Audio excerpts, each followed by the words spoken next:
commissioned through Rasmussen has gone viral, and for good reason. The poll results are stunning, revealing massive potential voter fraud in relation to mail-in ballots during the 2020 election.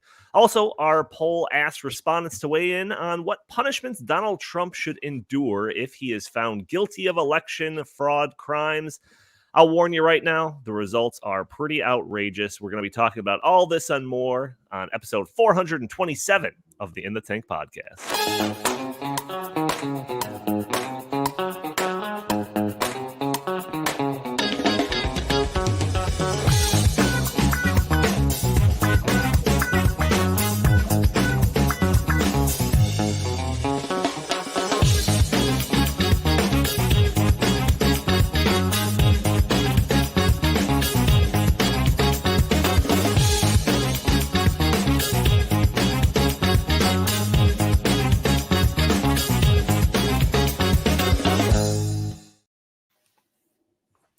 Boom, welcome to the In the Tank podcast. As always, I'm your host, Donald Kendal. And joining me, I've got my full crew. I've got Jim Lakely, VP of the Heartland Institute. How are you doing today, good sir? I'm doing fine. I'm exhausted from all of the media requests that I've gotten from this poll, booking you guys here, there, and everywhere. It's a good tired to be because I think this poll changes the conversation about this issue, maybe forever. Oh, we'll get into it. Chris Talgo. Wait, Chris, do you have an interview coming up in like 2 minutes? Do you have to run and do that? No. I actually got the call that he wanted to do it early, so we completed it before the podcast. Sweet deal. That is the voice of Chris Talgo, editorial director here at the Heartland Institute. How are you doing today, good sir? I'm doing good. Yeah, I think this is great. Finally, we're getting to the bottom of what really happened in 2020, and it's 3 years later, but you know what? It's better late than never, Donnie. That's right. And we also have Justin Haskins. So, guys, what?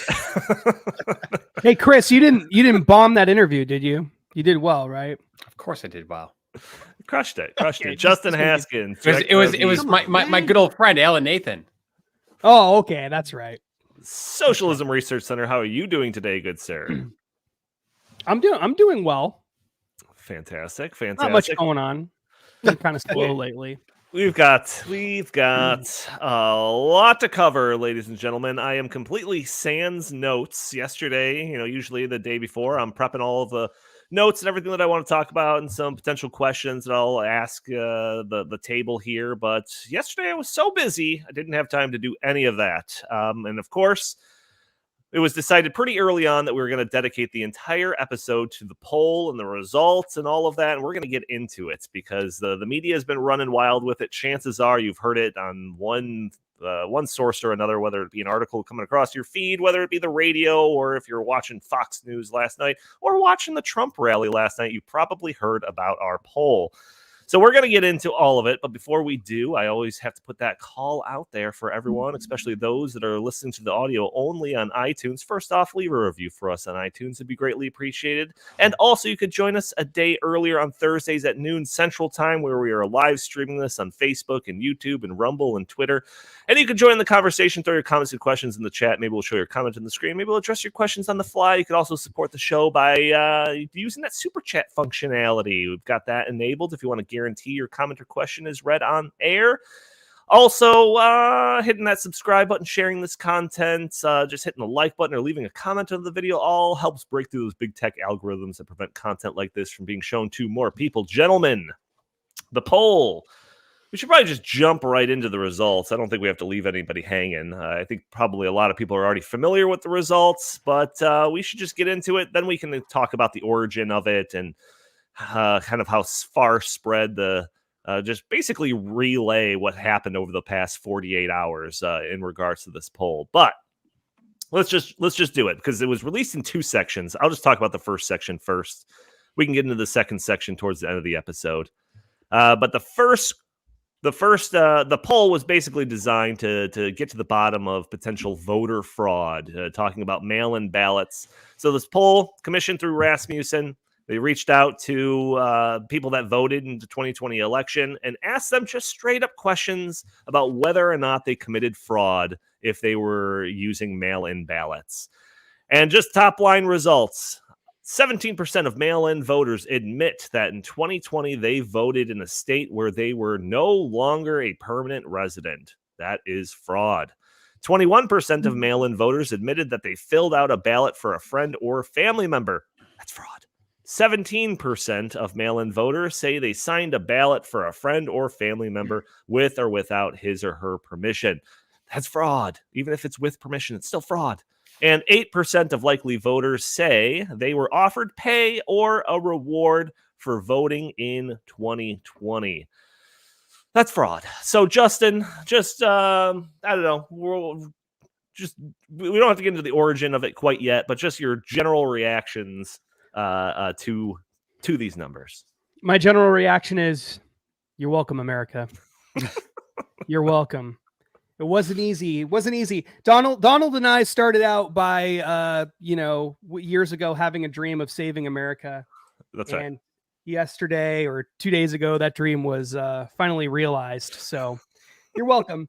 In all seriousness, it is beyond my wildest dreams and imagination what the results of the poll. I mean, it just was incredibly shocking. Just incredibly shocking. I said on numerous occasions prior to the poll, because this was, I mean, I started working on this poll, I don't know, 6 weeks ago. Yeah, two months ago. I had the idea for it a long time ago, like many months ago. Actually, the first draft I think I did write months ago. And I remember bringing it to Donnie in particular and saying, hey, what do you think of this idea? And to other people in my life as well. And the reactions varied a little bit, but often it was sort of like, is anyone really going to admit that they did any of these illegal things? That was kind of the main thing. And I remember saying, well, look, I think that happened. I think there was voter fraud, in particular with mail-in ballots. And I think that if we can show just, 5%, and at most, like if 10% of, say, Democrats admitted to it, like that would be a huge headline. Like that would be enough to maybe change the election results.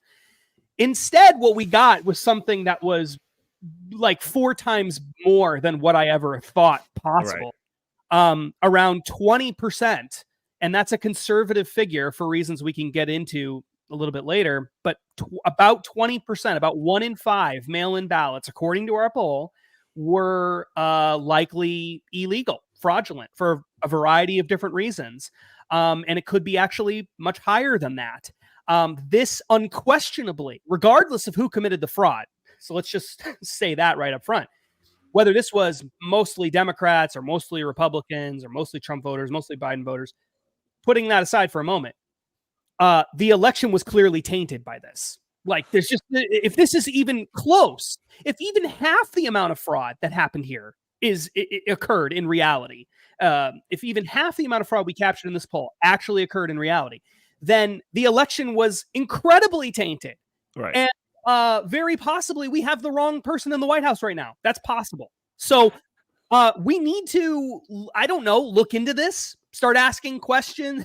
And by we, I mean like the government of the United States, state officials, state lawmakers, because this is, as Donald Trump said, and you're probably going to pull up the clip, so I'm probably jumping ahead, right? But as Donald Trump said, this is the biggest story of the year.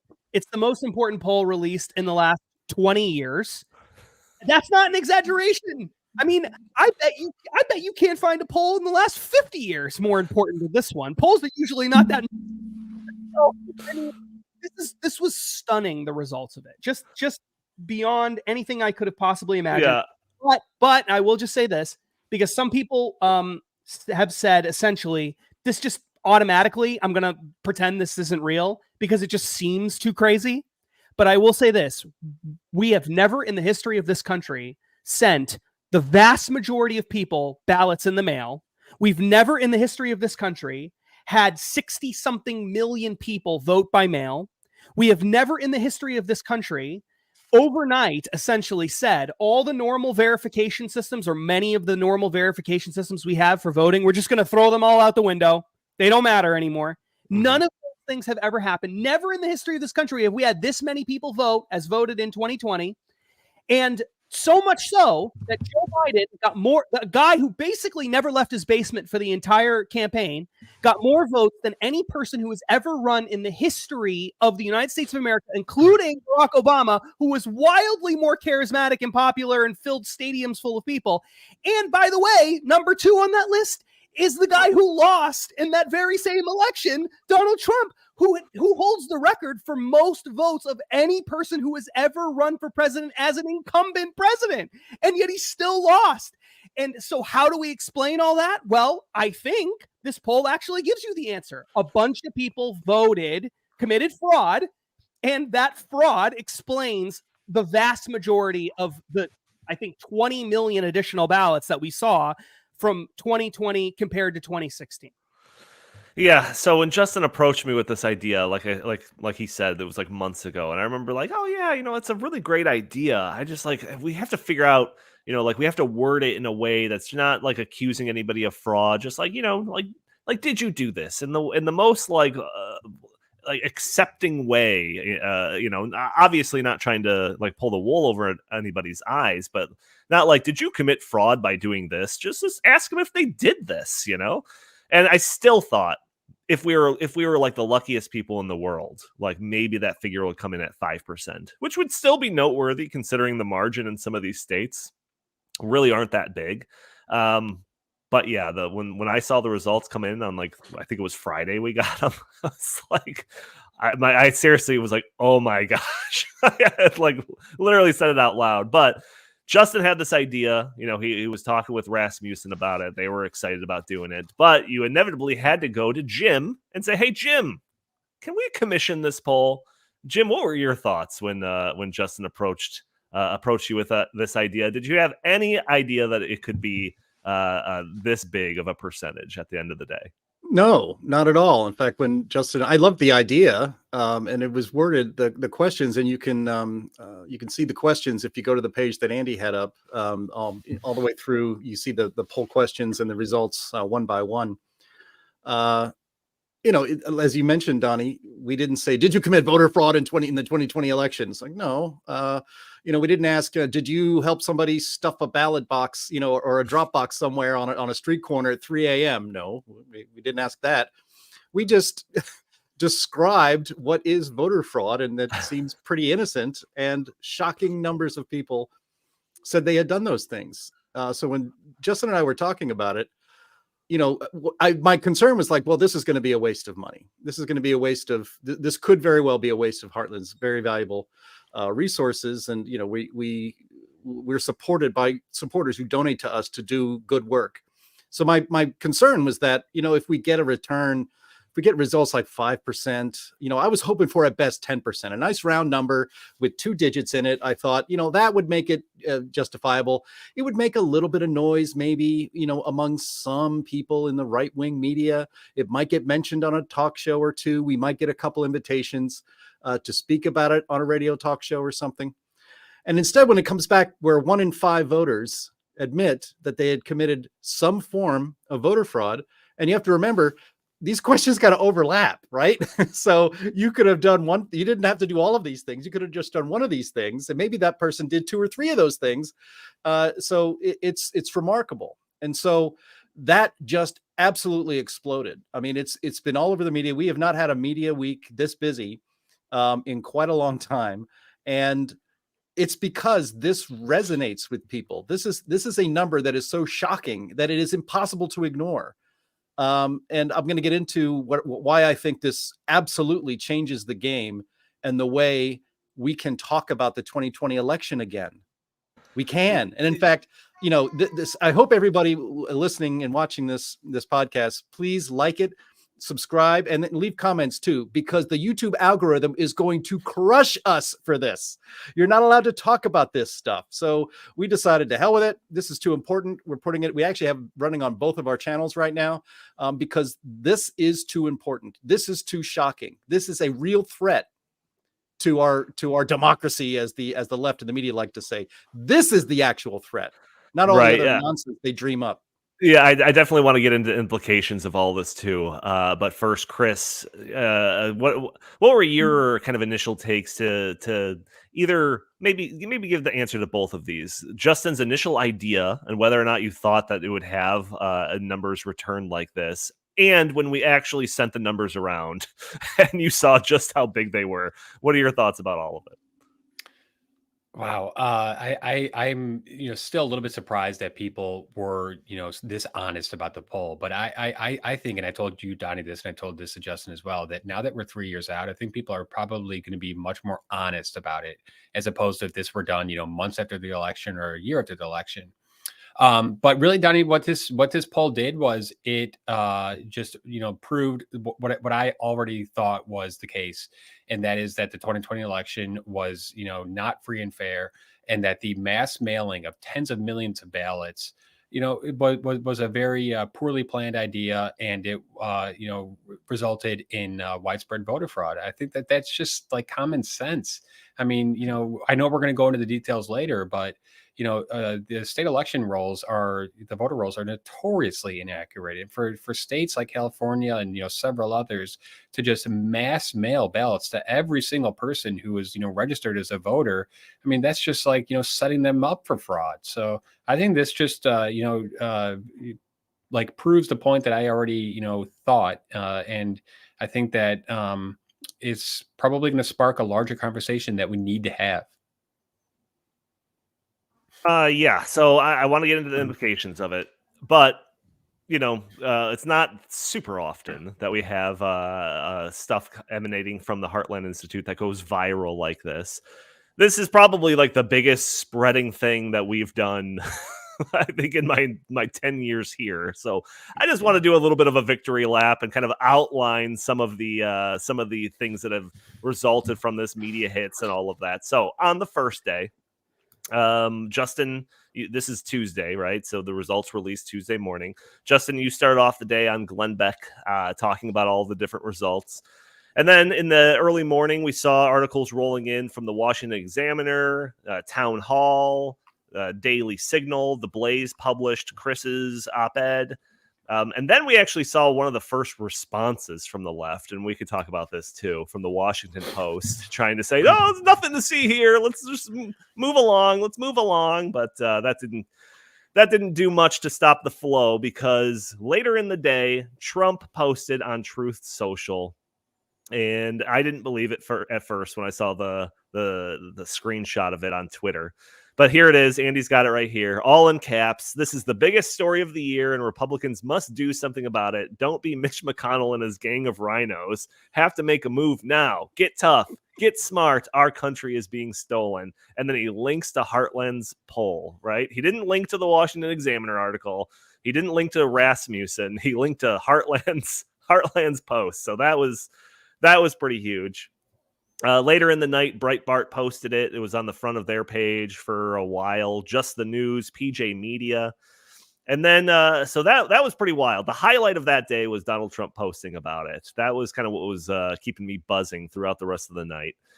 The next day, Wednesday, I get into the office to a hail of interview requests just flying in from every direction. So there was multiple interview requests coming in.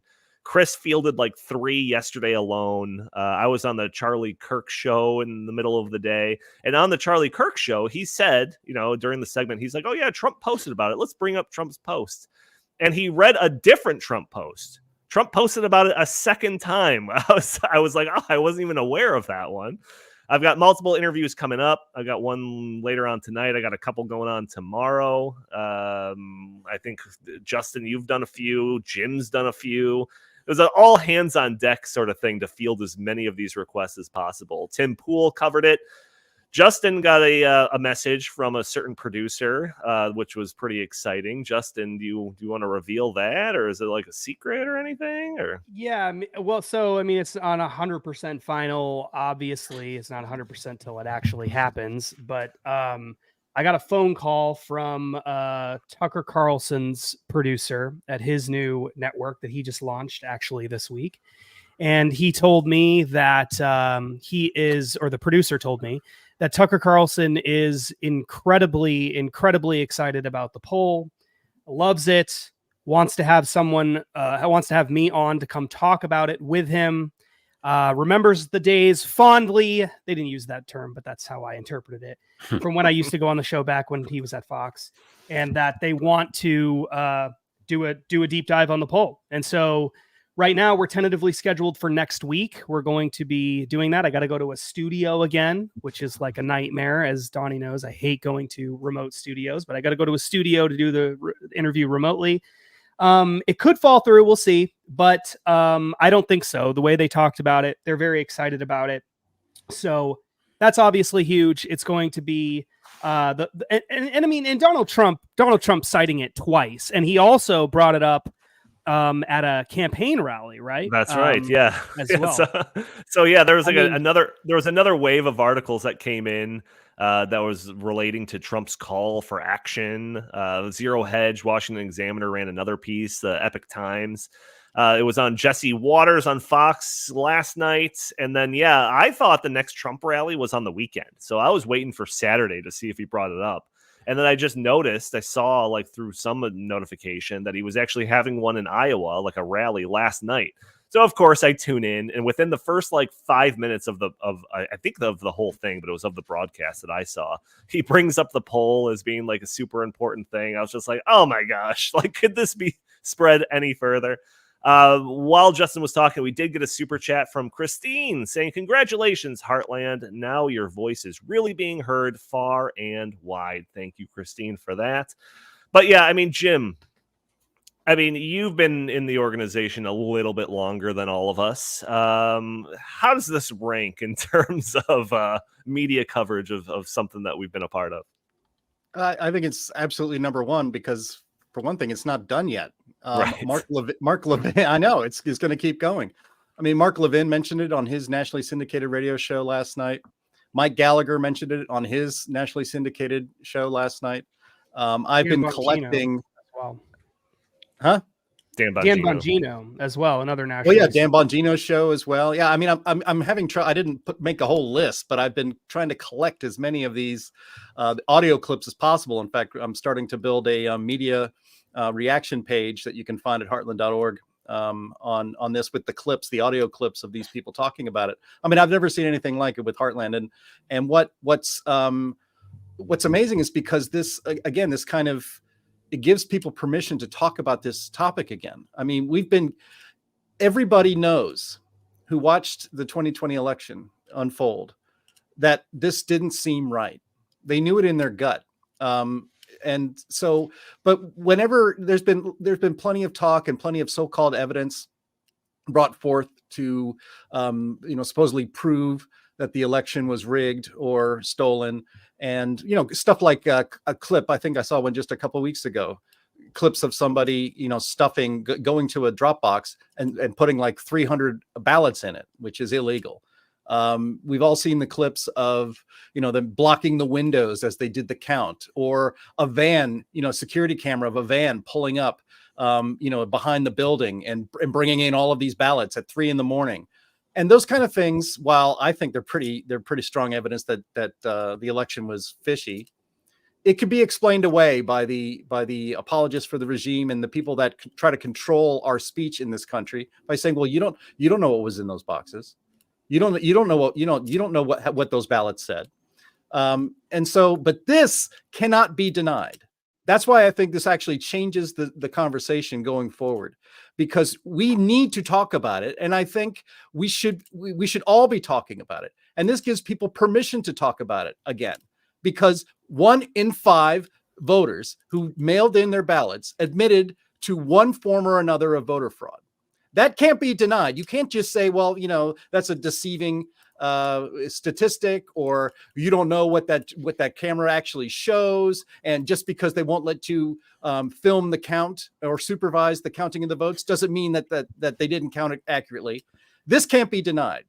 And for too long in this country, we have allowed the social media companies and to stop people from talking about this.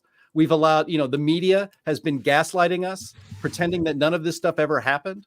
And now with this poll, we see that it did happen, that people all across the country committed voter fraud. Now, they may have done it innocently. They may not have known what they were doing is illegal, but it is.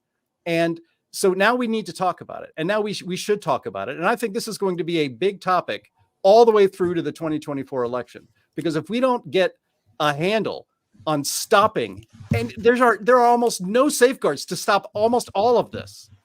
And we need to change that, because if you don't have a legitimate election, you don't have a country.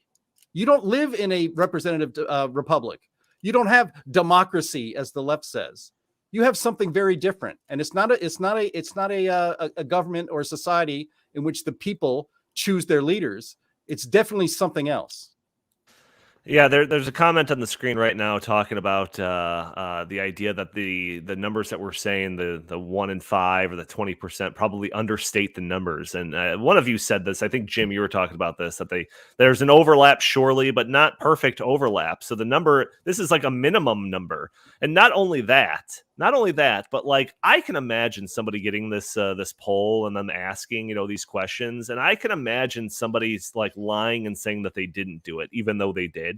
But what's harder to imagine is somebody saying that they did do it, even though they didn't. So it's like, just like factoring in those couple of things, like it's probably even more. And then, so I do want to get to some like policy stuff and maybe even sort of the history of some of the voting laws or whatever. I've heard Justin kind of talk about this in some other context, but I want to talk about it here. But the other thing that I want to mention, talk about with all of you is just the idea of what we've seen so far, only really from the Washington Post and maybe a few commenters or anything like that, some detractors trying to like dismiss this out of hand, right?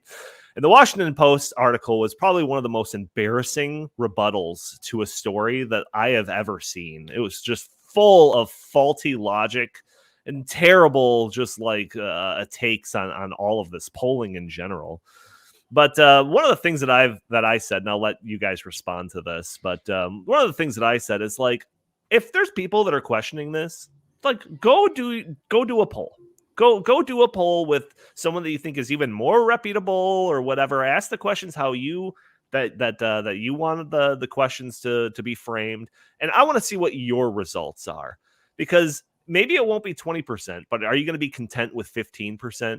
Are you going to be content with 10%? Is that an acceptable level of fraud? Is 8% an acceptable level of fraud? So any of these people that are out there just trying to dismiss this poll, get behind doing another poll. Either counter what we're saying or, confirm it. All right. Because I just don't buy this. Like, we just can't take any polling seriously. But Chris, I think you've seen some of the kind of the response to this, trying to kind of poo-poo it a little bit. What is your take on trying to basically defend these numbers in this poll? Well, I think it's interesting that most of the mainstream media is just not touching this subject, because I think that they're afraid, because I think that they are worried that if this gets out into the mainstream, which it is, regardless of their ignorance of the story of the poll, that it's going to resurrect the questions about the 2020 election. And I remember right after the 2020 election, days and weeks after, you just were not allowed to even question it. It was just like the chilling effect was stunning, and then unfortunately, January 6th happened, and that just made, then they kind of like bungled it all together. Whereas if you are questioning the election, then you're pro Jan 6 and just all this kind of stuff.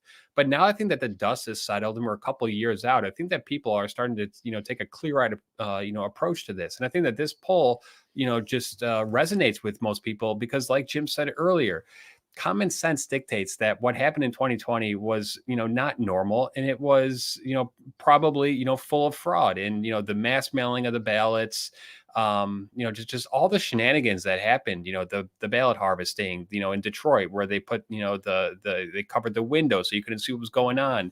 The weird stuff in Georgia on election night, where they had the pipe burst. And then, apparently they were hiding, mail-in ballots in suitcases underneath the table. It's like all those things were just immediately declared like off limits by the mainstream media. And unfortunately, if you even brought up some of those things, you were just ostracized as an election denier and all of this kind of stuff.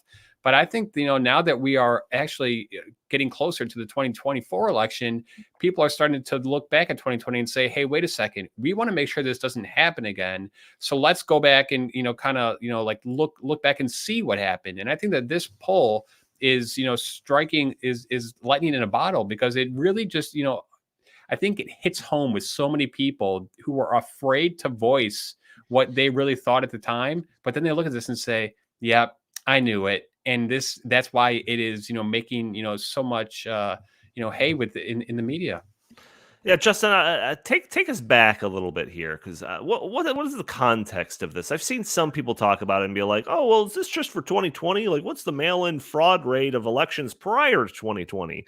And my natural instinct was there was not nearly as much mail-in voting before 2020. So what was the situation prior to it? Well, obviously, COVID kind of led to this, but can you, elaborate a little bit on kind of where we got to in 2020?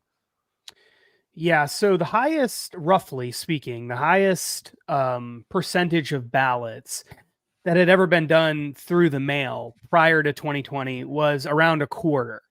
So, and I believe that was in 2016, 2018. And that came from largely states, some states, a relatively small number, opening up the possibility to people to do mail-in balloting who didn't have some kind of special need to do mail-in balloting.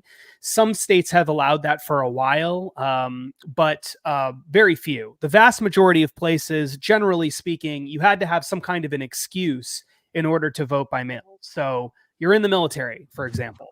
And so you're not stationed, maybe you're not stationed where your permanent residency is, or maybe you're overseas or something. Or you're traveling and you can't get back in time for the election, or you're in a nursing home and you can't go to the polls because you just physically can't do it. You're disabled. Like, there had to be an excuse. Usually you had to formally request in a lot of places, for an absentee ballot. There were, like I said, some places that didn't do that, but for the most part, that was generally how things went. Everybody, the big debate, people, kind of, we haven't talked about this a lot, but the big debate used to be, should you have to show an ID? That used to be the debate. It was assumed that you'd be voting in person. The question was, should you have to show an ID to prove you are who you are when you vote in person? Then 2020 happened, and all of a sudden, it wasn't a question of whether you had to show an ID. You weren't even showing up in person, so of course you're not going to show an ID. The question then became, well, who gets the mail-in ballots? And basically, the left and Democrats said we should just give everybody mail-in ballots because it's too dangerous for people to go vote in person otherwise. And in the vast majority of places, that policy won out. And in a lot of areas, the legislature didn't even approve it, but the governor just came in, a Democrat governor typically, but sometimes Republican, just came in and said, this is what we're doing. We're doing mail-in ballots. Everybody gets a mail-in ballot, because nobody wanted to be blamed for furthering the spread of COVID, right? This is 2020. So COVID started in 2020 in America. It was a big story in America in 2020. So people were still really afraid, and the left used that fear to dramatically increase mail-in balloting. So we went from about a quarter in 2016, 2018 or so of ballots being mail-in ballots to it jumping to about 43%. Okay, so we went from a quarter to 43%, but that only tells part of the story. The total number of ballots also dramatically increased over the same time period. So not only was a higher proportion of voters voting by mail, there were more people voting generally by about, I want to say it was 20 million, I think it's 22 million, but it's around 20 million additional ballots from 2016 to 2020. So we had more ballots by 20 million, and we had a much higher percentage of people voting at home. So when you actually go in and break down the numbers, what you find is that there were 159 million ballots cast in 2020 election total. 68 million of those were cast by mail. This is way, way, way more, by tens of millions of ballots, than we had ever seen cast by mail in another election in America. This was unprecedented. We don't ever do this. And so for the first time, we started doing that here, and we didn't have any policies or very few policies in place to make sure that people who were casting these ballots actually were the people who are listed on the ballot envelope or the ballot. Now, this kind of gets to the origin of it. I had long suspected and I had said this to numerous people over the past 3 years, I had long suspected that the primary form of voter fraud in America, and I didn't know exactly how much there was, but I just guessed that this would be the primary form of voter fraud, was people in a home casting ballots for other people who live in the home who just don't care. So you have a husband who's political, or a wife who's politically active, or a husband who's politically active, and the spouse is not. And you come home and you say, you're watching, you just imagine the picture, right? You've got let's say a wife, for example, but could be a husband who watches Fox News or CNN all the time. Every single day, they're constantly watching CNN. They're hyper politically focused. And then the spouse doesn't care at all, right? And so for the wife, it's like, this is the most important election ever, right? We're going to throw out dictator Trump, or we need to stop, Joe Biden, and they're trying to get Trump and all this stuff, right? So hyper, a lot of focus on this. And it would be so easy for that person to say to the spouse, hey, you're not voting anyway, so I'm just going to cast your ballot for you. And you can imagine the spouse sitting there on the couch with potato chips, watching the football game, saying, whatever, just leave me alone. That's fine. Now that's voter fraud. That's voter fraud. But most people, because it's happening in the house, you don't necessarily see that.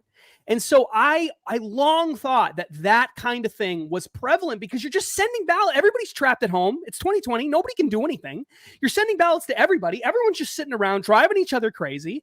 And politically active people think it's the most important election ever. And they're twisting the arms of other people to vote in their homes. And so you can just imagine them filling out people's ballots for them and sending them in the mail. Not only that, but the only kind of verification we had in most places was signature verification, which I don't even necessarily trust, because who's checking the signatures and what's their motivation and how do we know they're really doing their job, right? But if you live in the household, if you're forging the signature of your spouse, you can do that. You know what your spouse's signature looks like. It may not be perfect, but you might kind of get it right. Or they might just sign the ballot anyway. You fill it out and you hand it over to them and they sign it and you mail it, right? So it would have been so easy to commit fraud. And this is the thing that was so crazy about it. How would anyone know? How would anyone know? You don't have there's no videotapes of this. People aren't turning in their spouses or their adult children or whoever, right? Like, they're not going to do that. So how could you ever catch this from happening? They created a system where it was so easy to commit fraud, it would be almost impossible for people to catch it. The only way to prove that kind of fraud is happening is to do what?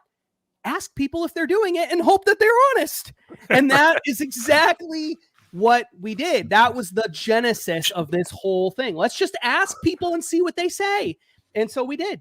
Yeah, Jim, I feel like, correct me if I'm wrong here, but I feel like when we set off as a country to just do this mass mail-in balloting because of COVID is the justification, I feel like I recall some people saying, are you sure about this? Because I feel like it could lead to fraud, and then they were just dismissed out of hand. Am I recalling that correctly? Did that actually happen?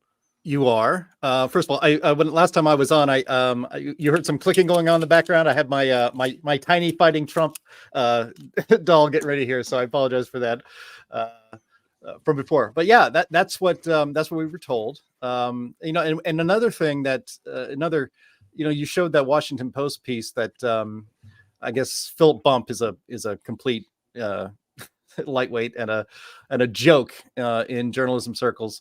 And so, yeah, he wrote a column trying to debunk the poll with some very, very weak sauce. I mean, if that's their opening salvo to try to suppress this story, not that the legacy corporate corrupt media needs any help with that, but what we would hear before, what would we hear, Justin? We'd hear it's like, well, of course, there's some fraud. I mean, there's always some fraud, but it's not widespread fraud.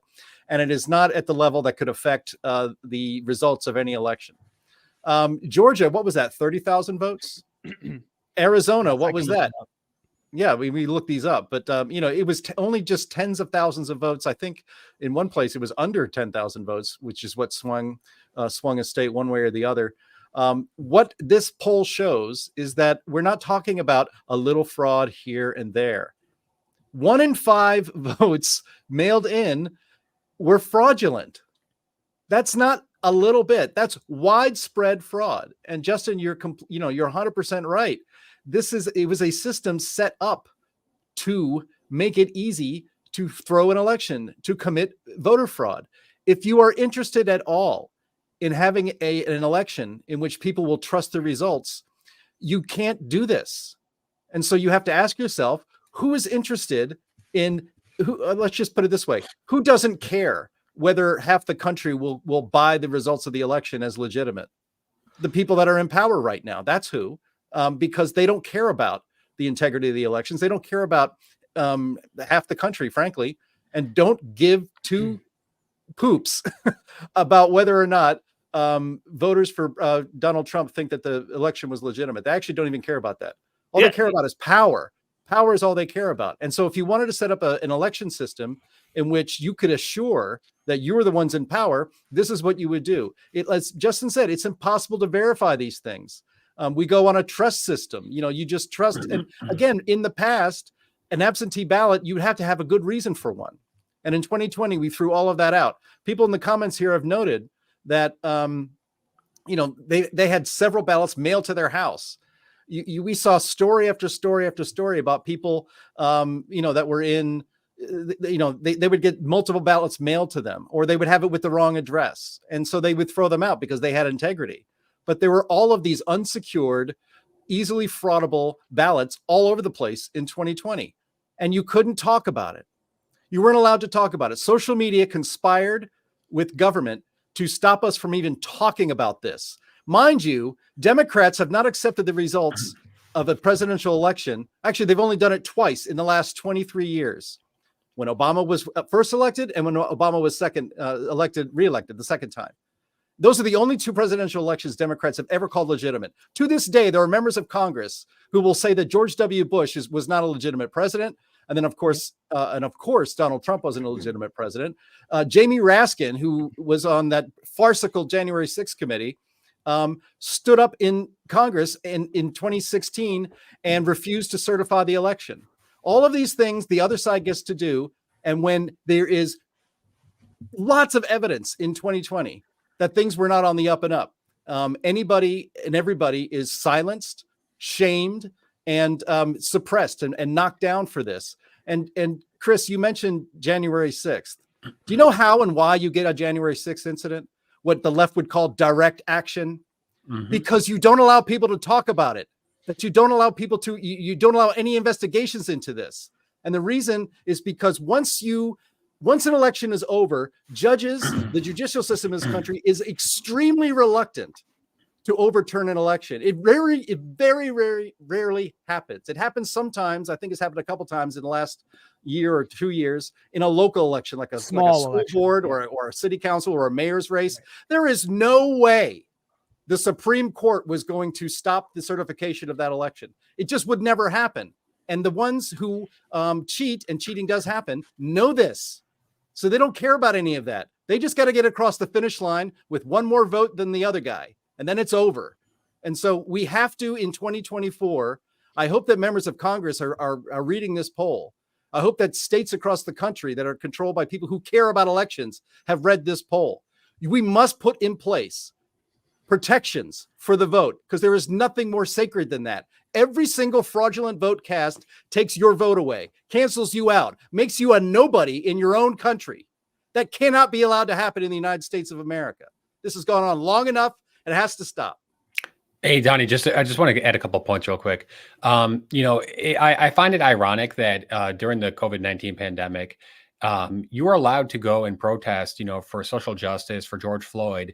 That was totally fine. The rules didn't apply. You were allowed to go out and just do whatever. However, months later, when we were actually on the verge of having the rollout of the vaccine, although it actually doesn't work. I know I'm not supposed to say that. Sorry. And let's say everything that gets this channel nude. I'm sorry. But by then, actually, the pandemic was waning. Remember, Donald Trump had COVID-19 a couple days before the election. He was, up and fine and ready to go back in the White House by the time the election was taking place. So the entire guise of using the pandemic as, this is the reason why we have to do this, unprecedented mail-in ballot election, which just doesn't make any sense on its face. And another thing, just want to point out real quick, is that we know that in the 2020 election, Biden voters voted by mail at a rate that was twice as much as Republicans. So we know that almost 60%, it was 58% of Biden voters voted by mail versus it was, I think, 31% of Trump voters. So even if because one of the things that, Phil Bump and people on the left are saying is, well, this was widespread on both sides, so it cancels it out. No, it doesn't, because the amount of people who voted for Joe Biden dwarf those who voted by mail for Donald Trump, because Republicans in general are much more willing to vote in person on election day. And that's a whole nother thing. We were doing weeks and weeks and weeks of early voting by mail and, in person. That's also a recipe for disaster, because, a lot of things come out in the days before the election, like, the Hunter Biden laptop story, which, the media, of course, tried to prevent from, actually resonating with the American people. But, I think that we need to go back to having most people vote on election day in person, because that's how elections should be held. Yeah. So just real quick, kind of touching on a couple of things. I totally agree with that. And I think there are some policy solutions that we can get behind that will help make a big difference in this. And but before I get to that, I just want to reiterate some of the stuff that Jim had said about how close this was and why this really matters. I want to be really clear that I don't think that the poll shows that Trump won necessarily. I think what the poll shows is we don't know who won. I think there's so much fraud. We don't know who won. And it's a poll. It's not a detailed investigation into every single ballot, obviously. So we can't go in and tally up who would have won and who wouldn't. So the idea that, these two things cancel each other out, that's an absurd argument to make, because we don't actually know, other than we know there was massive amounts of fraud.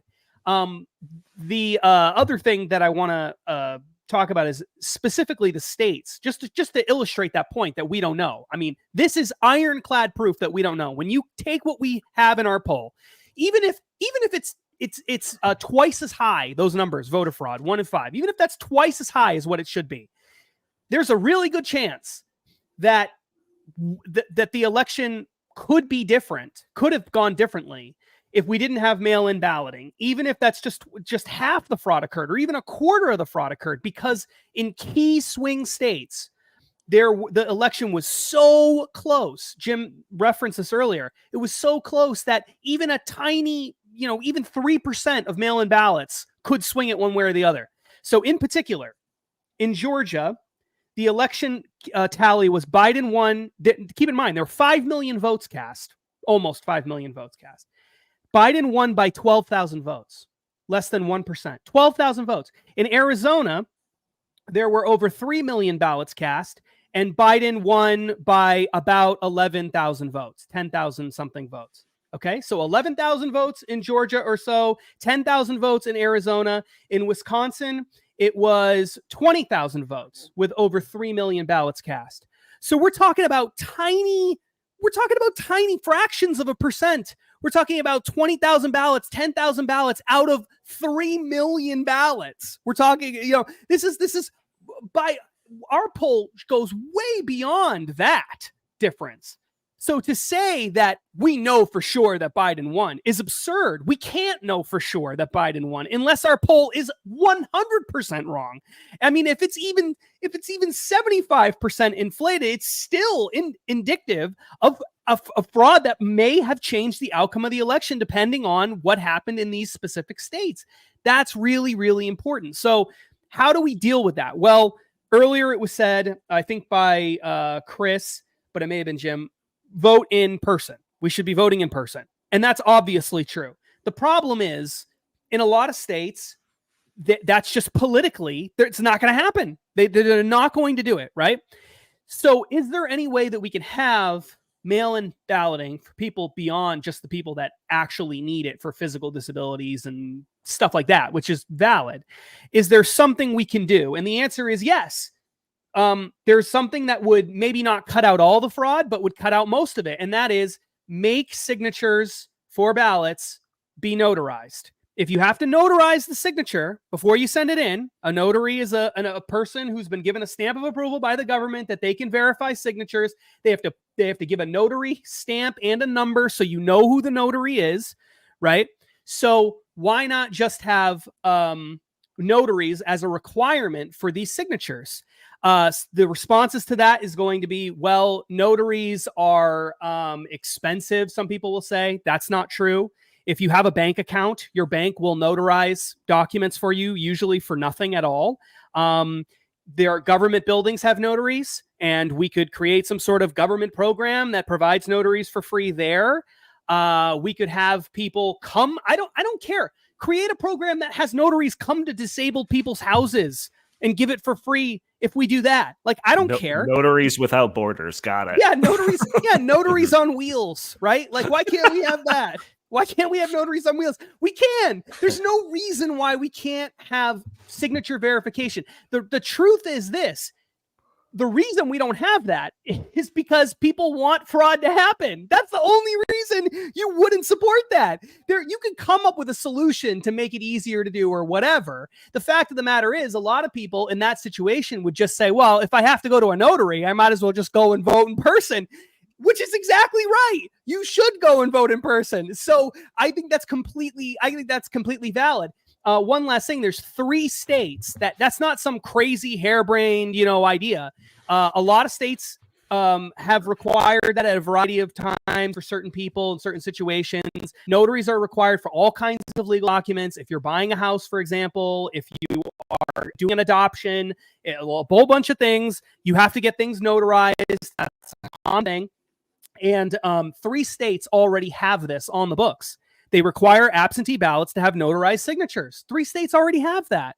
And then other states, a handful of them say, well, we won't require a notary, but we're going to require a couple of witnesses to give their names and addresses and phone numbers and all that. I don't like that at all because it's too easy to, forge that or to have other people say, get involved in it or whatever. But that's better than nothing. Most states have nothing. They have nothing. All they have is so-called signature verification of the voter, and not even every state necessarily has that, from what I could tell. And how do we know it's really being verified? How do we know that a person just isn't good at forging signatures? The only way to know for sure that the person who's filling out the ballot is that person is to have some objective third party who is willing to risk their careers and is willing to risk going to jail themselves, like a notary, verify that the signature belongs to the person whose name is on the ballot, or to just vote in person. And I don't see any reason why we can't go down that road, and we absolutely should. A couple of years ago, especially in the early 2000s, mail-in voting was actually not liked by the left because the mail-in voting tended to help Republicans because more Republican voters were in the military, and that's what the most of the mail-in ballots came from. So I remember during 2000 in particular, they wanted to throw out all of the mail-in ballots. They said, no, the mail-in ballots are the worst. Like, you can't verify this. Gee, how times have changed. Mostly military ballots in Florida in 2000 as well. Yep. So they wanted to throw them out. They didn't get here in time. This looks fishy. We're going to dump it. I vividly remember that. And even in 2012, the New York Times, and I've quoted this a couple times in a couple of ads, wrote that mail-in balloting has potential for fraud and it's terrible, and we should try to reduce it as much as possible. But the thing is, and we've all said this, so this is not any breaking news here, is that the pandemic changed everything. They knew. Yeah. I think that they knew that they were going to likely lose the election, so they just told themselves, what is a thing we can use to try to win this election by hook or crook? And they came up with mail-in ballots. And like Justin said, states used to have measures in place where you would have an excuse. But what many states did is they got rid of that, and it was just no excuse.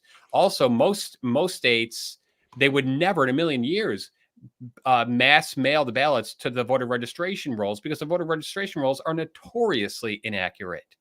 However, that's what exactly happened in 2020. Mhm. So one of the things that Florida did, and I think this is a great thing that more states should follow, is Florida said, okay, here's what we're going to do. We are going to cleanse the voter rolls after every election. And it's incumbent upon each voter to re-register. And registering to vote is the simplest thing in the world. I can tell you in Illinois, I get postcards, even though I'm a registered voter, all the time from the Secretary of State, reminding me in the lead up to the election. So it's one of the most simple things you can do. You can do it at the DMV. You can do it, online. You can do it, by mail.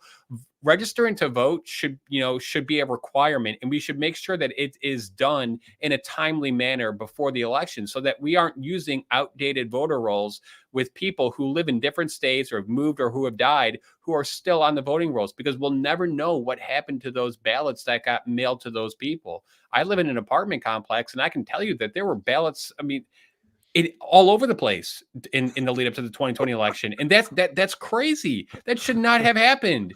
I had a ballot sent to my house. I remember just thinking like, wow, I cannot believe they're dropping ballots from happening. blimps and stuff. It was crazy. Yeah. So and I think another thing about this is like any solutions, it's like you have to almost do it now. Like whatever action that could result from this poll and all the results like needs to happen sooner rather than later, because we know that like anything to kind of assure our elections or shore them up, whatever, is always met with this accusation that it's like voter suppression. It's hidden voter suppression.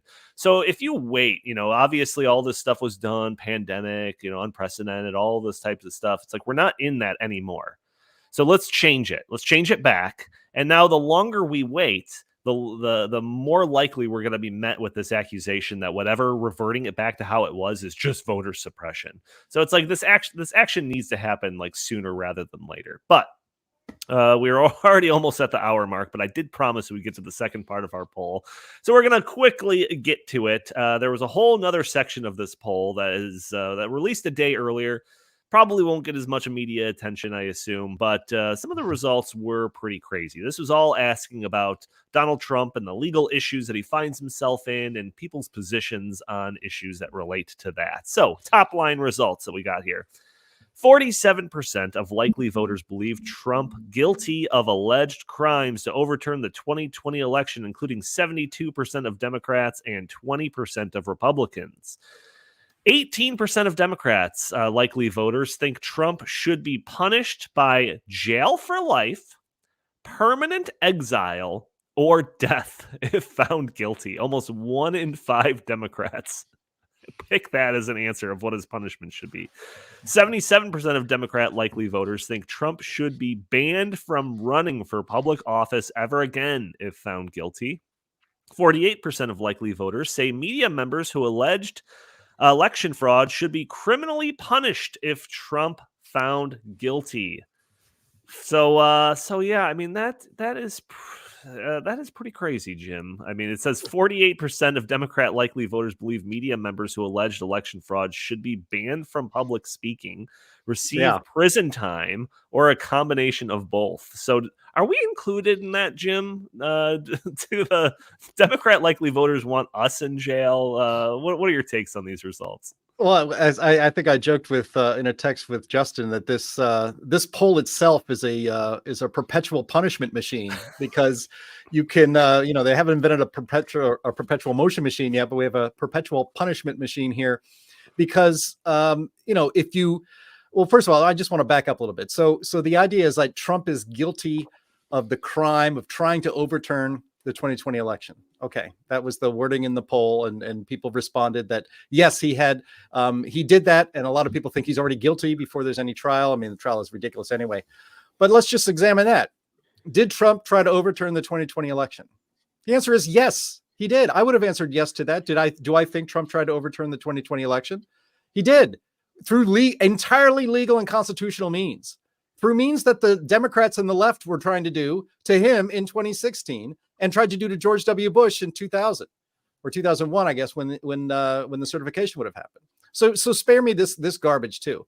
But I think nearly half of likely voters want Trump in prison or put to death if found guilty. And a huge majority of those who already think he's guilty, 83% of them want him to be put in jail or be put to death. I mean, that's just remarkable. But, me as a former member of the media, I really love the fact that we asked that in this poll. It's like, well, what should happen to the people in the media? And they're probably thinking of Sean Hannity or just about every radio talk show host around the country who were supporting the idea that the election wasn't on the up and up. A very disturbingly large number of American people want us put in jail for questioning the outcome of the 2020 election. That is unbelievable. To me, that's one of the more shocking things about this poll overall, other than the fraud itself. The idea that you can't have that there's an opinion that you have in the United States where a large number of your fellow Americans want you put in jail for it. That's insane.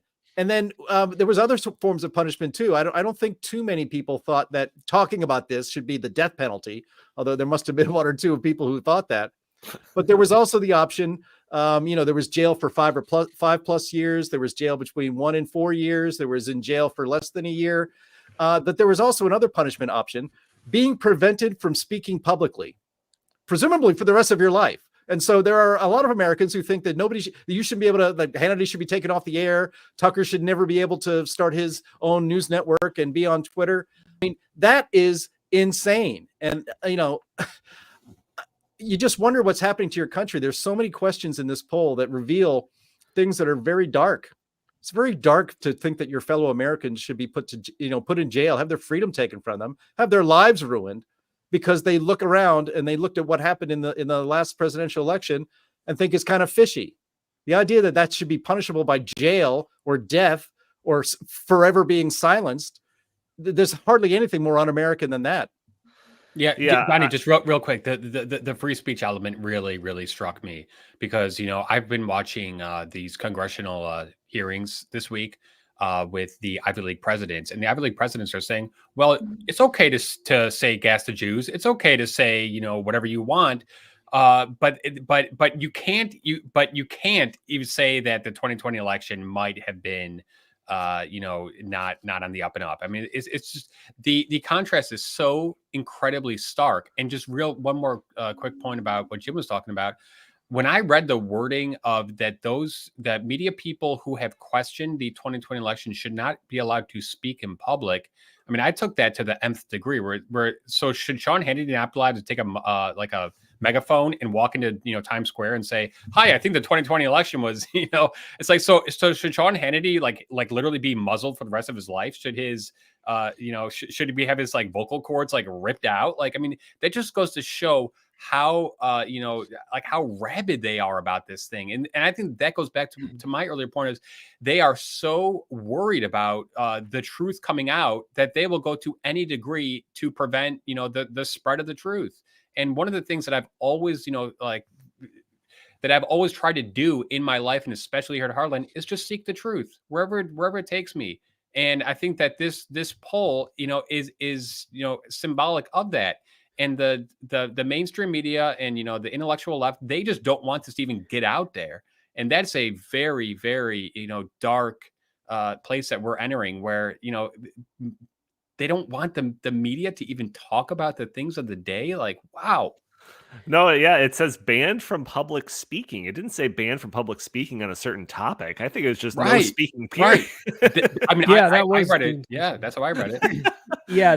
Justin, final words on this. We're already long of the episode, but just whatever your takeaways on this and any other thing that we've talked about so far.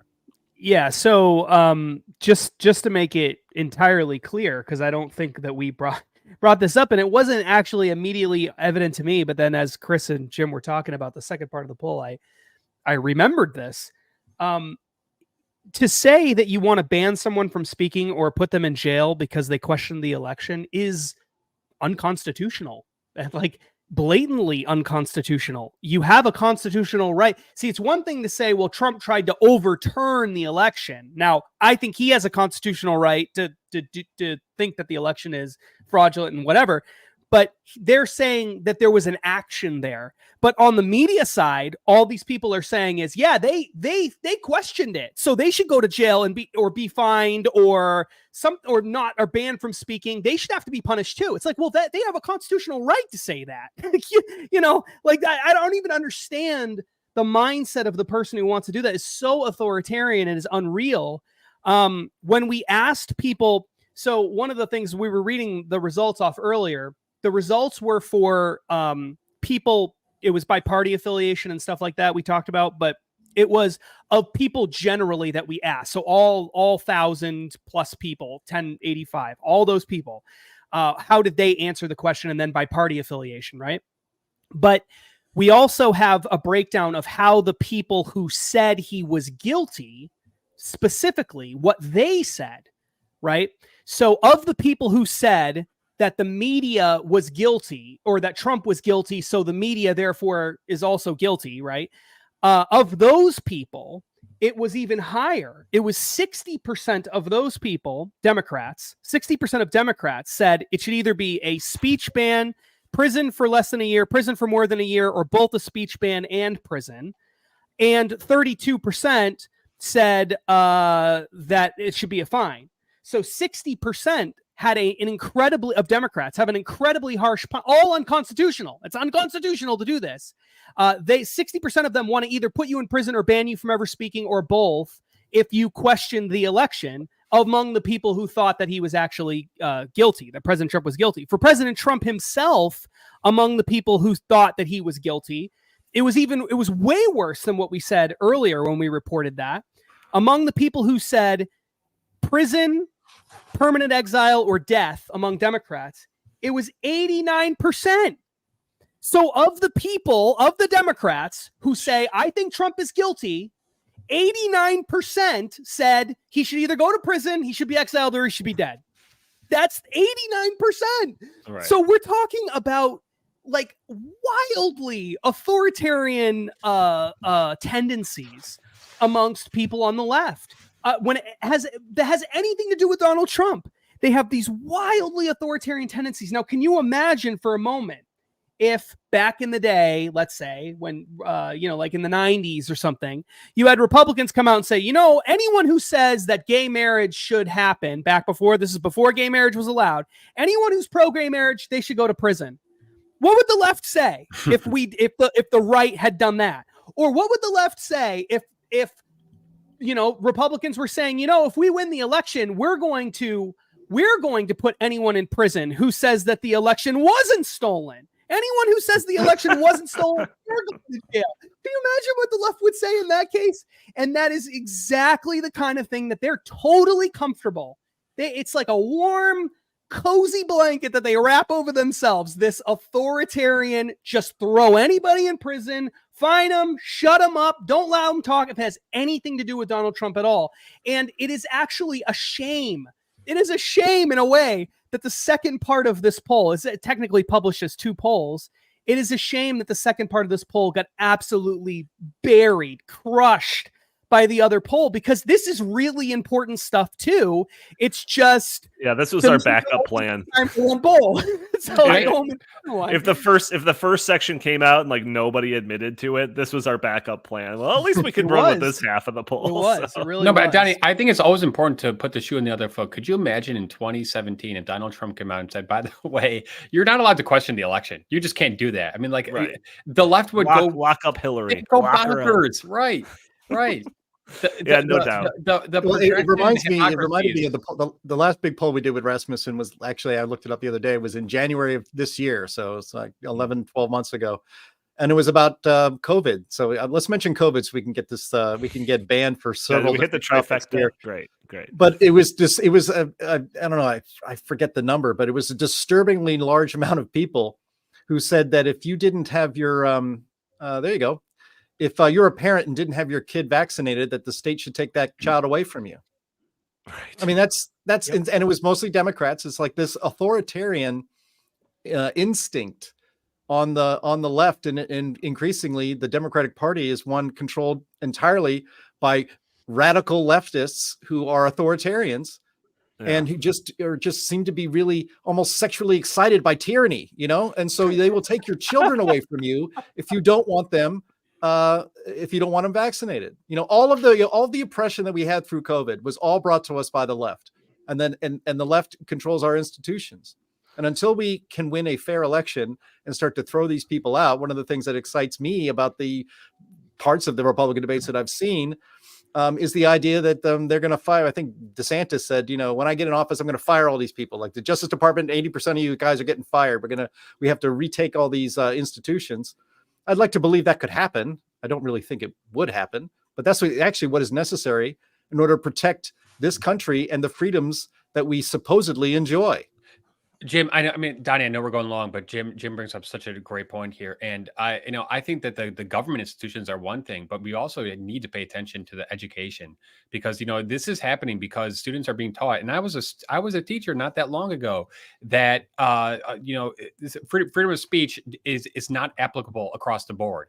And, it's either hate speech or it's just, controversial topics, but that's a slippery slope. And now it's getting to the point where you can't say things about an election, about, the pandemic, and it's just going to get worse and worse and worse. So, I'm hopeful that what's happening right now with, Harvard and MIT and some of these other, elite universities is that this is going to, have a rebound effect. And I think that, the fact that the, Harvard president is basically, on the verge of probably being fired, I hope that this, just it spurs a dramatic turnaround where, college campuses, high schools, even, grade schools, where it becomes okay again to state an opinion.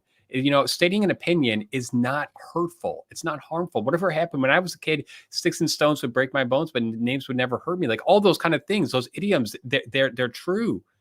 But we need to get back into a society in which we allow people to have, opinions, in which we allow for vigorous debate, of those opinions, because that's the only way that you're going to, ever, coexist with, people who don't agree with you. Yeah. It'll be very interesting to see where this poll goes from this point on, especially the first part that we started off the whole first 50 minutes of this podcast talking about.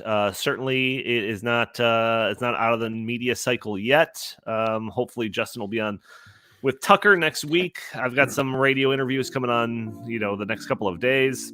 Donald Trump is probably just going to be in his normal lineup of things to talk about in his rallies and maybe throughout the entire campaign leading up all the way to the general election. So we will see. And also, if there are people out there that were tuning in to see Davos Watch, that's usually at the end of these episodes. I do actually have a whole lot of material prepared. I just wasn't able to kind of organize it in time for this episode because we were just trying to deal with all of the interview requests and everything over the last couple of days. So Davos Watch will return next week. I promise you there. Gentlemen, any last comments, anything you want to get off your chest before we wrap it up today? I would just say that when you hear Donald Trump at a campaign rally talk about voter fraud, when you hear anybody talk about voter fraud as we approach the election, remember where it came from. None of that discussion is happening without the Heartland Institute. That is right. All right. Thank you all for tuning in to this episode of the In the Tank podcast. Join us every week for a new episode. Those audio-only listeners that are probably catching the show on a Friday or later, first off, leave a review for us on iTunes. It'd be greatly appreciated. Or you could join us a day earlier where we are live streaming this on Facebook and YouTube and Rumble and X. And you can join the conversation, throw your comments and questions in the chat. Maybe we'll show your comments on the screen. Maybe we'll address your questions on the fly. You could also help out the show by using that super chat functionality where you can guarantee your comment or question be read on the air. Or you could just help us out by hitting that like button, sharing this content, subscribe if you haven't already, or just leaving a comment under the video. All helps break through those big tech algorithms that prevent content like this from being shown to more people. On X, you could find us at In The Tank Pod. If you have any comments or suggestions for the show, feel free to email us at inthethankpodcast@gmail.com. Jim Lakely, where can the fine people find you? You can find me at Jay Lakely on Twitter/X, at Heartland Inst on Twitter/X. And what do you say, Tiny Trump? That's right. Always visit heartland.org. Fantastic. Justin Haskins, same question. At Justin T. Haskins on Twitter/X. I guess that's what we're calling it now. And check out the poll at heartland.org. If you go to the web page, you'll be able to see I think both polls, but certainly the voter fraud poll will be up there on the main screen for you to look at all the results. Absolutely. And Chris Talgo, what do you have to pitch today? Heartland.org. Go there. Look at these polls. Read them. It will blow your mind. And please inspire other people to do the same. Right. Absolutely. All right. Thank you all for tuning in. We will talk to you next week.